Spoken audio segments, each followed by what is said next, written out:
বর্তমানে আমাদের গণভোটের মধ্যে যে প্রস্তাবগুলো দেওয়া হয়েছে এক্সিলেন্ট, মানে এর থেকে সুন্দর কোনো প্রস্তাব হইতেই পারে না। কিন্তু আমি পার্সোনালি মনে করি আরেকটা প্রস্তাব যদি অ্যাড করা যেত। আমি আপনাদের সাথে শেয়ার করি প্রস্তাবটা কি, আপনারা একটু চিন্তা করে দেখেন, বিবেচনা করবেন আপনারা। বাংলাদেশের বর্তমান সরকার, একটা সরকার গঠিত হইলে সেটা 5 বছর থাকে ক্ষমতায়। এই 5 বছর থেকে কমাইয়া যদি এটাকে 3 বছরে আনা যায় তাহলে কেমন হয়? এটা আমি কেন বলছি আপনাদেরকে বলি, দেখেন, একটা সরকার, এটা যেই সরকারই হোক, বাংলাদেশে একটা যখন কি সরকার আসে, সে এই সরকারটাকে নামানো মানে একটা, it's a very difficult job. সে দুর্নীতি করুক, যেটা মতো সেটা করুক, তাকে নামানো ইটস ভেরি ডিফিকাল্ট। কিন্তু যদি সরকার, যদি আমাদের 3 বছর সময় হয়, তাহলে 3 বছর পরে পরে ইলেকশন হবে। আর 3 বছর পরে পরে ইলেকশন হলে কি হবে? জনগণের হাতে ক্ষমতা থাকবে বেশি। জনগণ চাইলেই একটা দুষ্ট সরকারকে পরিবর্তন করতে পারবে।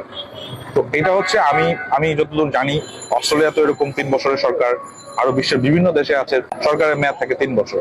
তো আমাদের দেশেও যদি এরকম সরকারের মেয়াদটা 3 বছর করা হয়, আমি মনে করি সেটা বাংলাদেশের জন্য মানে ইটস ভেরি সুইটেবল, মানে এর থেকে সুইটেবল কোনো কিছু হইতেই পারে না।